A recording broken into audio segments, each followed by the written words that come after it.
Chad, role play with me for a little bit, okay? Okay. Ring, ring. Joe Homebuyer, this is Chad. Yeah, my name is Bob. I'm on your website right now. It says that you buy houses. I'm just reaching out because I have a property that I need to sell. Okay. Are you local here in Phoenix, or where are you located, sir? Yep. No, I live here. I don't live in the house. It's actually a house that I just inherited, but Okay. I live in the area. Okay. And what was your name? Bob. Bob. Okay. Bob, I appreciate you taking a look at us and giving us a chance to kind of take a look at the property and see how we can possibly help. How long have you kind of been looking at selling the property, Bob? We just got it through the inheritance process, and so it's been a couple weeks. Okay. An inheritance process, meaning that someone has just recently passed, or has it actually gone through probate already? Yeah, it was actually my mom just passed. Oh, God, Bob, I'm so sorry to hear that, especially so recent. Condolences and thoughts and prayers to you and your family. Thank you. Has the property been in the family for a while? Yeah, we've owned it I think my parents owned it for like 30-something years. So that was probably where you lived at one point in your life? Yeah, actually. Yeah. So probably a lot of good memories there. Okay.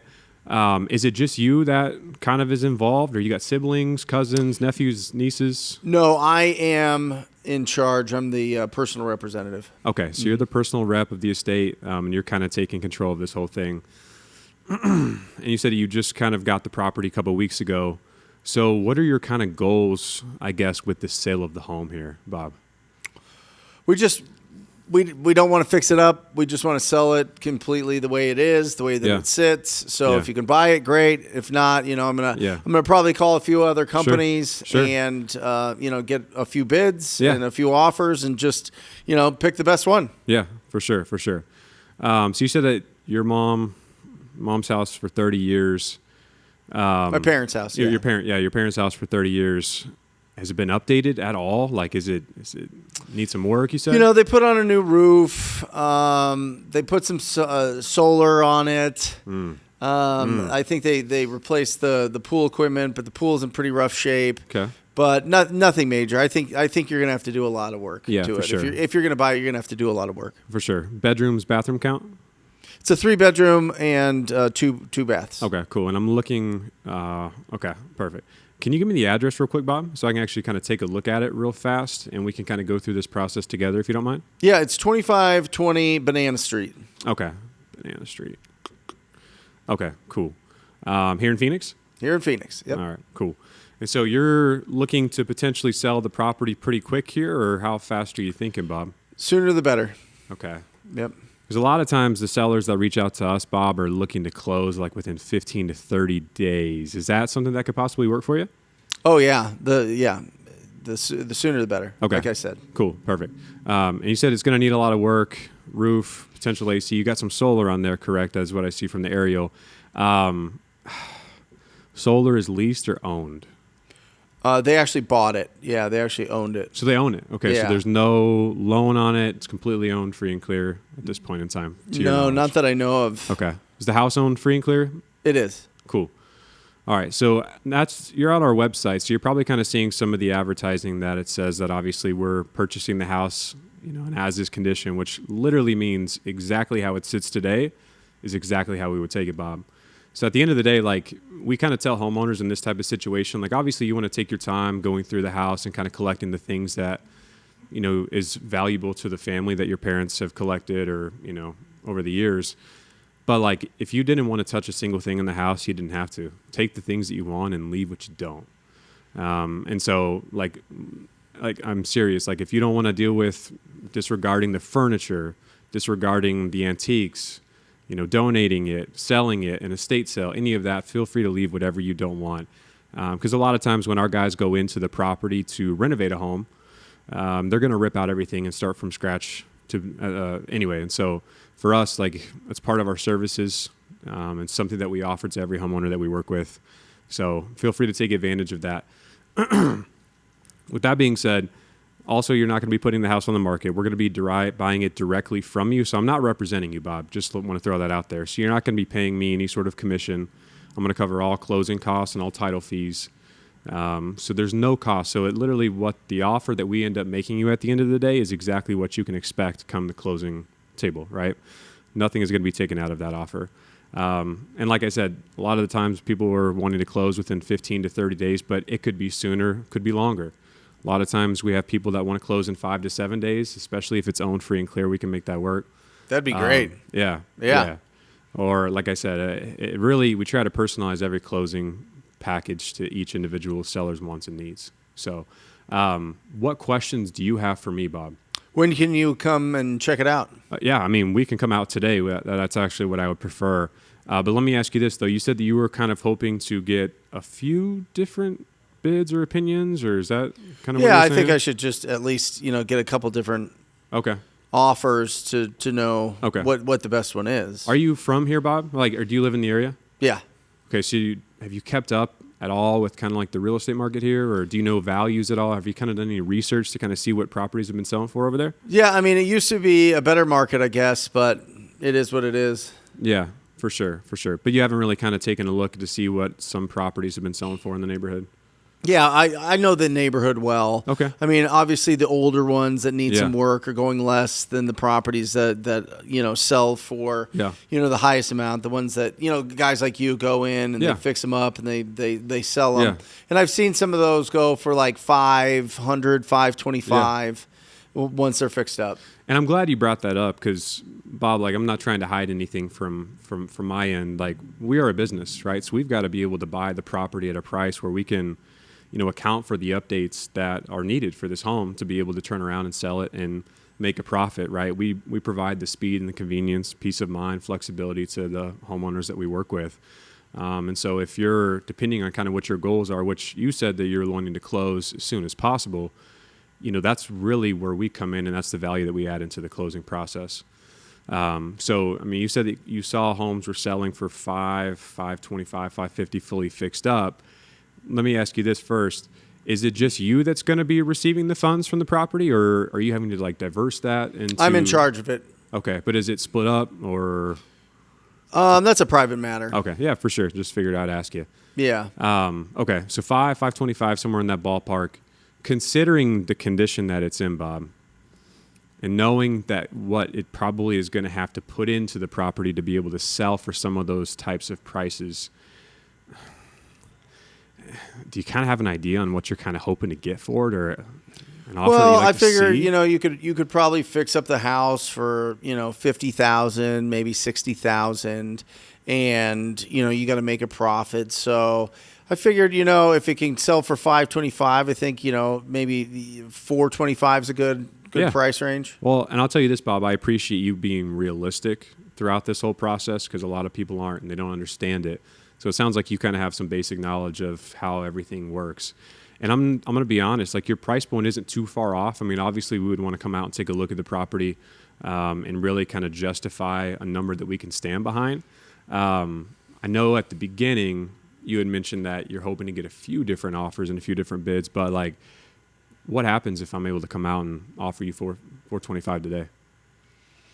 I'd have to think about it. Yeah, I don't make decisions too fast. I like taking my time. I like to pray about it. I got to talk to the family, and I like to sleep on it. I don't like to feel pressured. Okay. You know what I mean? Yeah. I don't want to be pressured. Sure. So you said speaking with the family is a big thing for you? Yep. Any chance that they possibly would be able to meet us out there with you? So we could kind of go through the whole process with them. They want nothing to do with this. They've left me in charge of all this. They're all over the place. Got it. It would take a while to get I just want this thing done. Okay. I mean, if you want to wait for them, I guess we could push. No. An appointment later. So if I came out there today and offered you $425, what you're asking for, you still would not be ready to sell. I don't know. I'd have to think about it, I guess. Yeah, for sure. Well, I'll tell you this. For us, these appointments are completely no obligation. We want to come out. We want to put a face to the name. We're very old school. We like to meet the potential homeowners that we're going to work with. That builds trust on both ends. So why don't we do this? It's 2:00. I can have Ryan, who is my partner out there. I think he's got an appointment at 2:30. in Phoenix, so he can probably be there at 3:15, 3:30. Would that possibly work for you, Bob? Great. Yeah, that'd be great. Awesome. What's his name? It's Brian? Yeah, and so actually in our system... His name's Brian? Ryan. Oh, Ryan. okay, Ryan. Yeah. Ryan's going to meet you out there. Okay. Is this your personal cell? You get text messages, Bob? Yep. All right, so after we hop off the phone here, I'm going to shoot you a quick text on my personal cell, and I'm going to include Ryan's contact info. And then you should get an automated text from our system stating the time of the appointment, and you let us know if you need anything prior to. Okay, sounds good. We'll see you then. Thanks.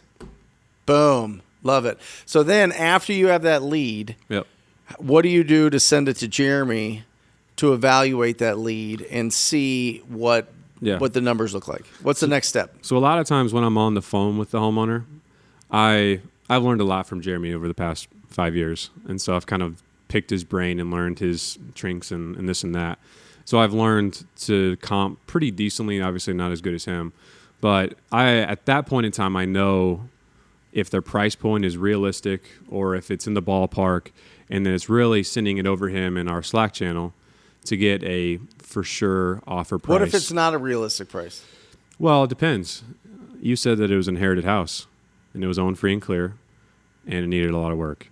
Those three things are appointment worthy. Doesn't matter what the asking price is. You could have said $600,000. What if it wasn't inherited?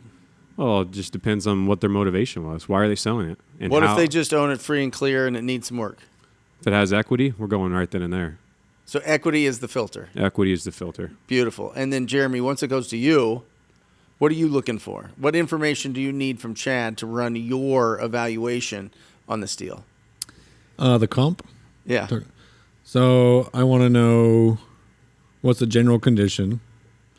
You can't tell from like satellite photos? And if they don't have that, but I like to see the notes, like what does the seller say, but I'll jump on the street view, look at it, look at the roof, look at everything, get a kind of a feel for what this house looks like. Yeah. Is it a piece of junk? Is it, 1980s, just looks like it needs a refresh? Or is it, a 2010 looks beautiful? Always look at the street view because it'll tell you a little bit about the house. I want to know the majors. What's the age of the AC, age of the roof? Does it need new pool equipment? Something that's going to affect the repair costs of the house, which can change our offer by 10, 20,000 plus. Depending on what's needed to be done on top of the just regular rehab. And then from there, that's usually good enough for me to you don't need it to be science out there. You don't need to be like, hey, this is going to be our MAO. This is our exact offer, because you don't get to walk the property. Right. The acquisition manager is going to go out there. He's going to know about what we could sell it for. And then he's going to make adjustments by what he sees out there. Do you like knowing if Chad got the price out of him? Oh, yeah, 100%, because Ryan doesn't give you the price. Never. Nope. So just to explain to everybody, Chad and Ryan are like a tag team. Chad's always in office. Ryan's out in the streets. And Ryan's going out there meeting with the actual homeowner and putting pen to paper. But what Ryan likes playing this game where he keeps the price from us so that you run your numbers, give him a price to work off of, and then why does he do that? Well, I can tell you why, because if, let's say the seller says, I just need $100K for it. Right. And then Ryan goes out there and I go, hey, $100K is a deal, lock it up, we could be like 120, 130, go lock this up. Then he goes out there, and the guy goes, oh, I wanted $100K on top of what I owed the bank. And so then he feels like he's in a bad position not knowing what the wholesale price was, because I'm like going off of the asking price. And so that happened a few times. And then so he's like, I want to know I'm not going to give you the number. He's like, because 120 wasn't my real number. I just wanted him to get a fat $100K deal. But it turns out the guy actually wants $200,000 when he shows up. Right. So, got it. And then from there, you put in your notes what it would wholesale for. Yeah, it depends on the acquisitions. Joshua doesn't want to know what it would wholesale for. He kind of wants more just like the ARV. Joshua's getting bigger deals this year. Yeah, Big deals. Right? 30 36. $37,000 average assignment. What's Ryan's? 25. Got it. I mean, that's going to change after this big one. Yeah. Yeah. Big one. Yep. So I think that, if you know less, it's going to make you work harder to get that bottom number. For sure. I think with competition, Ryan just likes to know, how high can I go to beat my competition? Well, no acquisition manager, Ryan included, wants to go out there, lock up what he thinks is a great offer, and then come back and be like, no, we needed it way lower than that. Yep. So he wants to know what his top end is, so that he can, so that he's not distracted going back to the seller to try to get a reduction or tell him that we have to cancel, because that just clogs everything up. Yep. Why? If we don't cancel a lot of deals, but if we cancel deals, why do we cancel deals? I would say about 75% of the time, it's some situation with the seller or title, something like that. It's usually not price. Usually we're 95% of the time we're locking up a good deal, and then occasionally we'll swing the bat and it will be price, but majority of the time it's some situation where the seller's like, I don't want to sell it anymore. My uncle came, knocked on the door, and offered me more. There's something that is causing the cancellation that's beyond our control. Yep. Yeah, but sometimes we lock them up too high. Yeah. What happens then? I mean, why does that? Why would that ever happen? A lot of times, maybe homeowners just either won't budge, or you've got other competition that are offering too high of prices, and our acquisition guys, instead of sinking their heels in the sand and sticking where they're at, they want to be competitive, and they want to win. They don't want to lose out on the deal. Right. Yeah. And there's always a chance of potential renegotiations if there's solid rapport built, and that it's too. a terrible business strategy. Yeah, I don't like it. Yeah. I don't like it. You get bad Google reviews that way. Oh yeah. For me, when I like to swing the bat, is I see it like economics, like supply and demand. If it's in a great area, swing the bat higher. I mean, if the seller won't come down, just go ahead and swing the bat. It's an amazing area. Someone might want to buy it for themselves, or the condition's really great. Someone might buy it for a rental, maybe pay a little more. So it's like the supply and demand factors are in there that, hey, maybe the flip numbers aren't going to be what this sells for. It might go a little higher.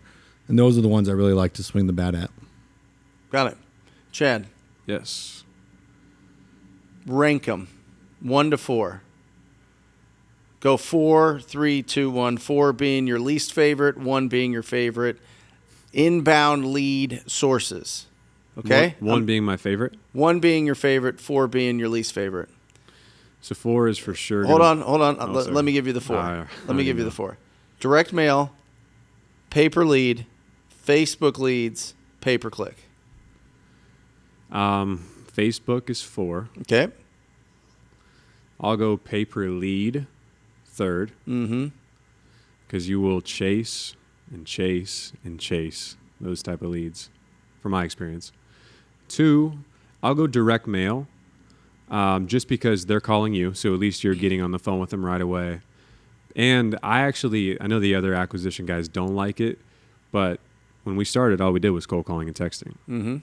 And for me, it kind of brings back the spice a little bit. You're not speaking to someone that's super motivated, that's ready to sell today. You're getting the FUs. You're getting the, take me off your list. Don't send me trash. Get a real job. You see a sign in my front yard. Yeah. So it's fun to kind of go back and forth with those type of people a little bit. But Chad likes the spicy women.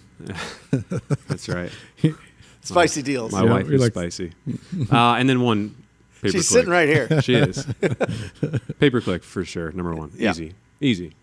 The turnaround time could be 1 hour to 3 hours to the next day. I mean, like, you can just turn those leads so fast. So fast. What's the conversion cycle on it, Berg? On pay-per-click? From the day that we get the lead to the day that we close it? How many days is it? It was just over like 36, was it, or something like that? Yeah, I think it was 33, 34. So we get a lead today, we're getting paid 33 days. Yeah. In paper, click. What about direct mail? Well, for instance, the most recent one that we locked up, I think we got it at the beginning of, or the end of April, and we are not going to get paid on that till August 12th. So 90. So that would be 5 months?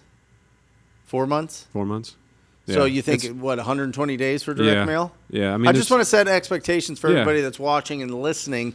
Yeah. Whenever you're getting these inbound leads, you have to think about how long does it take to actually get your money back from that marketing, from those marketing efforts, right? I mean, that specific seller was about a month and a half of follow-up before he was ready. Is that typical? Is it 90 days for direct mail or I'd say 90 days? Yeah. What about paper lead? If you can get a hold of them. I mean, shoot, it can be 30, it can be 150. Like, it's so sporadic. It probably, I would say around 90 as well, if you can actually get them on the phone. Facebook leads. Facebook can be quicker if you can get them on the phone. I'd say about 60. 60 days. Yeah. Why is it your least favorite? Because there's a lot of, well, it's not them reaching out to you in particular. Like, they see an ad on their Facebook as they're kind of scrolling, and they're like, wonder what my home is worth. Let me see if I can get a real offer. And then if you call them, it's more like getting an evaluation of the property versus potentially maybe wanting to sell it, and having that true motivation where you're actually online on Google typing in how to sell my house fast. And so there's a lot of like unseriousness, I would say, at times. And then two, sometimes it can be very, very difficult to get a hold of them, because I think some people have the expectation that you're just going to get an offer instantly, like an automated offer after you fill out a form type thing. Jeremy, when you are selling, so Jeremy Thornburg is the disposition manager of the best in the world, in my opinion. All right? I'm giving you the title. And let me ask you this. Appreciate that. That's some high faith. Who are your favorite buyers to work with? Who are your least favorite buyers to work with? Well, I think there's like two categories. Because my favorite buyers are the easy ones, right? No headache. They don't even need to look at the property. Sight unseen. They'll take it and they'll close every time. They do 10 a month. Those are big buyers. Yeah, like the big buyers. They're the easiest to work with, but what makes them not my favorite at the same time in the other box is the guys that pay the most. Those are always my favorite. And so, are you saying that the biggest buyers don't pay the most? No, usually not, because they're the ones learning all the headaches from all they're doing all their flips, and they're learning that lot in this particular area isn't going to sell as well, and so they're going to offer $20K less. Well, last time I had a property in that neighborhood, I had to pay 2% concessions, and they're going to offer less. Where my real favorite buyer, the one I'm always wanting to show up, he might give you a couple headaches because they don't do very many deals, but they're going to offer 10, 20K more. And I love big assignments. So the mom and pops that do one at a time, maybe they're going to do the work themselves. The guys that I just love big assignments. So I'm going to be excited that the buyer that brings the most money. How do you make sure, because when you send out a deal, a lot of the people that respond to the deals in our market, maybe not around the country, but in our market, are other wholesalers that are trying to sell the deal, right? Mm-hmm. How do you know when to work with those companies and when to avoid them? It's I take them as kind of like the second class buyers, that if they have an offer that's the same as an in buyer, you want to kind of control that deal a little bit. You want to talk directly to that in buyer. You want to know when they can close. The more you talk to an in buyer, the more faith you have that they're going to get it done. When you're working with a middleman, they're the ones that get to talk to the in buyer, and they're going to lie to you 90% of the time. This is a great buyer. We're good to go. They're going to say whatever they can to get the deal done. So I like working with them when I have no one else to work with, or they're 10K higher, 5K. You prefer to be direct to the actual buyer. 100%. And in Phoenix, it's hard because you got 200 of these middlemen JV deal guys. And they're good. They're out there calling their 50, 60 buyers each. So it's kind of a pro in Phoenix to use them because you have them calling 50 people a day. It's like you have 20, 50 employees working to sell your deal. It's just that if it comes down to it at the end, it's highest and best. Mm-hmm. And best is the end buyer, in my opinion. Mm-hmm. But if they're way higher, I'm taking them out every day. Because, like I said, I love big assignments. I think the more volume you do, the more risks you could take. We barely lose any deals. If it's a good enough deal, we're going to take it down ourselves. So we can take a little more risks than maybe someone that's doing 5 deals a year. Yeah. Chad, what's your favorite part about this business? Keeps you on your toes. And every single day you just don't know what you're going to wake up to. Like, I have a genuine curiosity about every part of the business from start to finish, from the lead generation all the way to dispoing and closing deals. But just like being able to help out homeowners in tough situations and just being rewarded for the value that you're able to provide the community, I think is the best part. What about transaction coordination? How important is that? My wife didn't want to be on this, but it is very, very important. She didn't want to be on what? On the team? She doesn't like. No, she's on the team. She's one of the most important parts of the team. She doesn't want to be behind the camera. Yeah, no, just getting the deal locked up is only half the battle. Selling the deal and then keeping your seller on the hook till the finish line, and coordinating with title and doing buyer walkthroughs and keeping the seller and making sure that they're getting in their documents that they need a title. That's a whole different 99% of the headaches happen after the agreement is signed, after you have that deal locked up. There's not a lot of easy deals out there. No, not in this business. Yep. Not in this what business. Do you mean? There's always problems. Title problems, seller problems, sellers go ghost. They sometimes they get cold feet, or other people are in their ear saying they can get them more. So like you said, anytime somebody goes under contract, that's just the beginning of the uphill battle. Yeah. So, yeah, my wife is a trooper for the job that she does every single day, for sure. Shout out Aaron. Shout out Aaron. There we go. You're going to have to pop in at some point because the audience is going to be like, what does she look like? Who's this spicy wife that we keep talking about that's causing all these problems? Yeah, just come in and give a little wave to I will say everybody. It is pretty entertaining to listen to these two's conversations on the daily because it's like There she is. It's like sometimes it can get sarcastic and they can get sassy with each other, and it's hilarious. It's fun stuff. She always thinks I'm fighting her on my text messages. She reads them as angry texts. Right. I'm like, hey, how's this deal going? She reads it as, how's this deal going? Yeah, but you got to add some flourish to it. Yeah, I need to. You know? Yeah. So, Jeremy, we lock up a deal. It goes to you. You get it out. You get it bid up as high as possible. You pick that buyer. You assign the deal to the buyer. How fast do they have to get their non-refundable earnest money in? Depends on the time of the day that I assign it. So if it's in the morning, probably from anywhere from 7 a.m. to 11:45, like noon is like my cutoff. I want it in by 5 p.m. But if it's afternoon, then it's the next day, 11 a.m., 12, because that's typically when a wire will come through on the bank on the title side. Is like 11 to noon. So I usually do it about then the next day. What if they don't get it in? Then you start, you're following up like crazy. Just like, hey, where's EMD? Still don't see it. You're just kind of pushing them to get it through. And then you start threatening them if, it's not looking like it's going to hit. Hey, we're going to move on here by this time if you don't get EMD in. And what's interesting is some of the best buyers are the slowest to put EMD in. So sometimes you have to use your gut. Like, is this guy really going to perform? Should I be patient with him?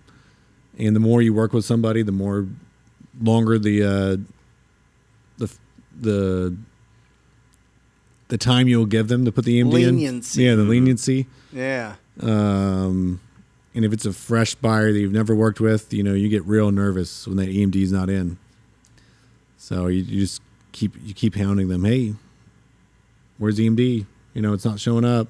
Send me a picture as soon as you wire the money. Like that screenshot of their wire receipt, or that picture of the check with the address name on there and the escrow number. It just lets you relax a little more and be a little more patient with them. And so any evidence of EMD is what I'm asking for. Is there certain times during the week that are better to send out deals than others? Yeah, definitely. I would say Monday through Thursday. Monday through Wednesday is the best. Then Thursday's a slight drop off, and then Friday is a even bigger drop off. What about the weekends? Weekends, no way. I mean, real estate works in the weekend. Like, agents, and they're showing the open houses, all that. Yeah. But investors, entrepreneurs, they're hanging out with their kids, swimming in the pool, going to their lake house, going to their beach house, whatever their fun thing is in the weekend. They're not trying to work. Their wife's going to hound them, or their husband. They're going to hound their spouse. Why are you on the phone? You're on the phone all week. Get off that phone. So that's why I don't send anything on the weekends. I've heard some people do it, but I just think it's, unless you have like 10 deals to sell that week, it's something that we don't mess with. Are the mornings better or the afternoons? I'd say mornings are slightly better. Before what time? I like to do it before like 8:30. I like the people that rise and look at their phone, early bird gets the early, worm. like, I like it to marinate all day. It's harder to keep a buyer interested, like as they sleep on it and look at more properties. The longer it goes, the harder it is to keep them on the line. That's why I like it in the morning. So you at least are working it all day long. And then when you get those offers in and you start working your system, you feel more confident in accepting that offer.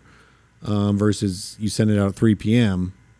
and you worked it a couple hours, 3 hours, and you're getting all these offers in, and you're like, should I hold this over to the next day? It starts getting a little more iffy, like what you should do. And I just like it morning, work it all day, and get it done. How do you send it out? Do you send it out with email? Do you send it text? Do you make a bunch of calls? How does that work? So we do a little bit of everything. We do email blasts. What do you use? Weber right now. Okay. But we've used Constant Contact. We've used MailChimp. They all work about the same. And then from there, we text via Investor Lift. And we also email blast on Investor Lift. And now I'm starting to even do this AI thing on Investor Lift that, gets a few buyers here and there. And then we have one of our VAs calling investor base within a 5-mile radius of the property. And we're just, we're trying to get as many people to look at the property, as many offers as we can. We're trying not to pull the trigger, on that first offer. The more people we have interested, the more I can kind of create that healthy tension and get the most out of them as I can, like the highest and best offers. Yeah. When they're feeling like they're the only one, no pressure, they're throwing out those fat, healthy spreads. And when they feel that pressure, they go to that max. Like, what's the most I can offer for this property? They don't want to lose that deal. Yeah, got it. You guys ready for this one? This is going to be interesting. All right. 2023, 1.8 million. 2024, 2.5 million. What do you think we need to do to get to 5 million? You want to go first, or you want me to? I can go first. Go for it. Essentially, the simple answer is double everything, right? But I know there's limits in PPC. You can't spend 300,000, or you're going to start just getting retail leads. So you could go into other markets, though. Yep. So that's what I would do. Honestly, I would take our systems, take our operation, don't change a thing, and then go to another market with it. But we go to in-person appointments. So you're saying we hire people in those markets? Yep. And I would have in-house intake, like lead management. Chad? So I'd have multiple Chads in Phoenix. There's only one Chad. Because they don't need to be going on appointments, right? Right. So I would clone Chad. Yep. Every market, clone Chad. And then I would go and hire, which is the hard part, is hiring talent. You get a lot of our hires are, friends, referrals, friends of friends, brother-in-laws of friends. When you're going into a new market, that's going to be the challenge, is where's the talent? You can always do LinkedIn, stuff like that. But now you're having to manage talent from your headquarters. But I would just do that. Keep everything in-house that you can. Mm-hmm. But I wouldn't try to put Chad in the next market, because I believe that, if you spread out your manpower, you start losing business in Phoenix, because their focus is going towards that other market. So I wouldn't want to touch Chad. I wouldn't want to have him call Arkansas or Florida or wherever we're going. I would want to create a whole new Chad in-house, teaching the same stuff, and have him focus on the Florida or the Arkansas or wherever we're going. And then the same thing with the acquisitions manager. Well, we're a Joe Homebuyer franchise, so we would have to buy another franchise in each of the markets that we go to. Yep. So I have a whole presentation on the $10 million blueprint, and it involves. Where is it? Where is it? It's a Joe Homebuyer franchise thing. It's essentially become a master of your own market. Which to me means, 1 million to 2 million, you're comfortable, and you do it 2 years in a row minimum. Just don't do it 1 year and think you're the god of that market and start expanding. Prove to yourself that you can do it multiple years and that your systems actually work. Mm-hmm. And then from there, now expand to the next market and do the same thing there. Planting that one acquisition manager, which I believe you should be doing instead of doing virtual, just because I think virtual is smaller assignments. It could easily be done. Just when on PPC, I just don't think it works as well. No, not in a major market. And I know that for sure. Yeah, and I believe PPC is the best. It's the easiest to do because they're calling you, and it's the fastest to your money. And so this whole plan of planting into different markets evolves around PPC. Yep. So you wouldn't go to a market like Phoenix virtually? No. It'll be a bloodbath in PPC. Yep. We work with some of the best companies around the country and running their PPC, right? We're their PPC agency. Yep. We run that whole thing for them. And if they are in a major market and they're trying to do it virtually, they get beat like a drum. It's a big problem for conversion. Mm-hmm. As soon as they start going on in-person appointments, the ROI goes through the roof. Through the roof. Now, on the flip side, we work with Rich Wonders that does smaller markets, novations, out, kind of more rural. Yep. Crushes it. Yep. Virtually all over the phone. But if he was in a major market, it'd be a lot tougher, especially with PPC. It's competition, huh? Yeah. Yeah.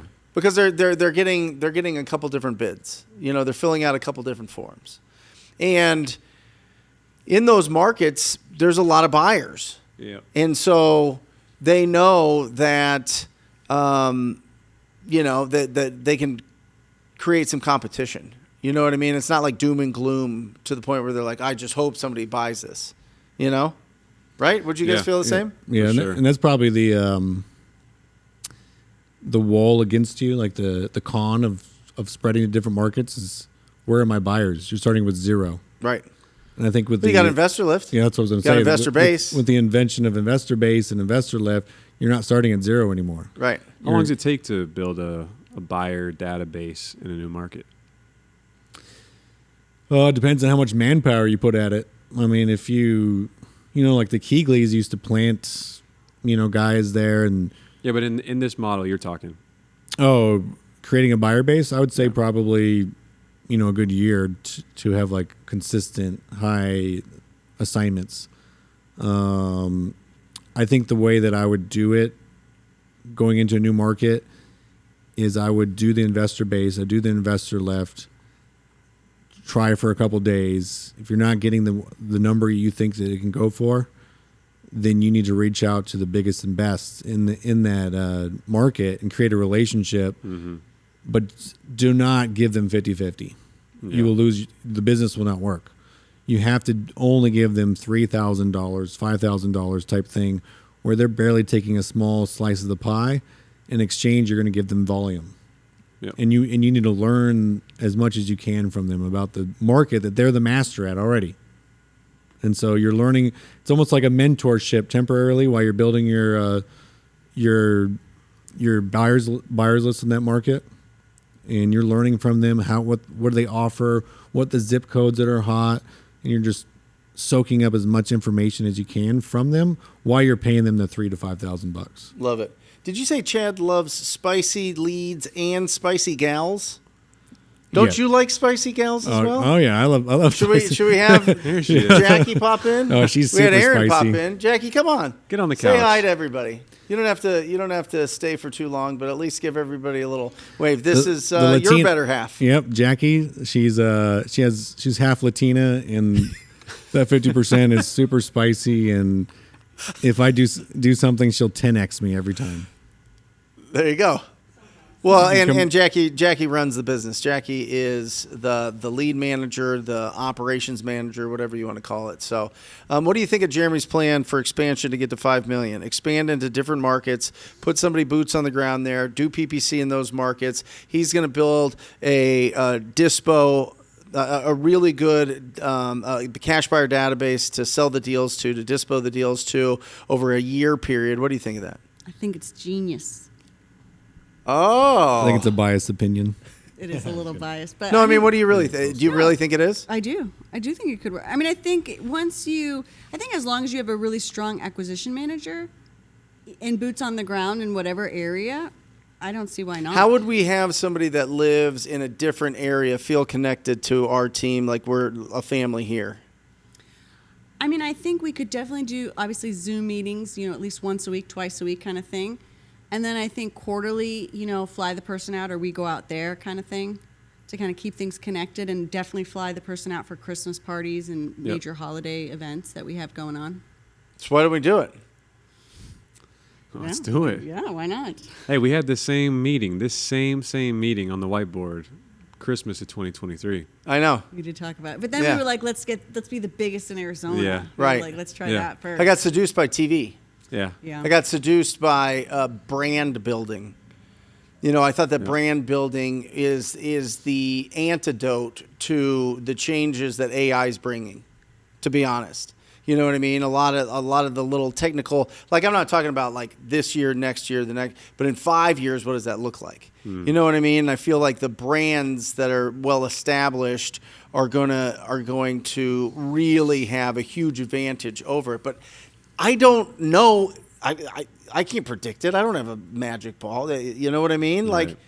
Like that was just the thought that was going. I got seduced by TV, and it didn't work.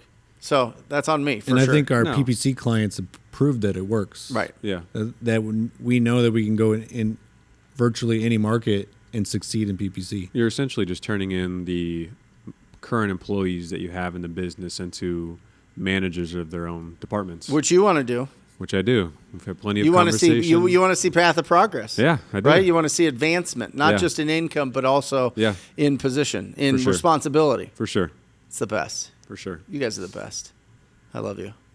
That's awesome. Love you too. We love you too. We love you.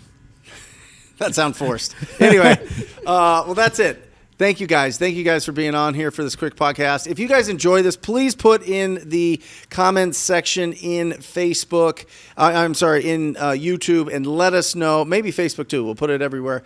Let us know if you want to see these guys more, get like a real inside look at my company and my business. And if you want to take it to the next level, 3 times a year, the Rhino Tribe members are invited to come into our office, spend 2 days with us, and really deep dive into how to get to that $1 million business and $1 million plus business. So if you're interested in that, go to wholesalinginc.com. If you're interested in the absolute best pay-per-click leads possible, go to talktopeople.com. And if you're interested in building your cash buyer database really fast, InvestorLift and InvestorBase.com. Both of those are phenomenal tools. We use them both. If you use the coupon code TTP, they hook you up. And that's it. Thank you for joining us on another Wholesaling Inc. Wholesale Hotline podcast. I love you guys, and I encourage you to go out and talk to people. See you next time.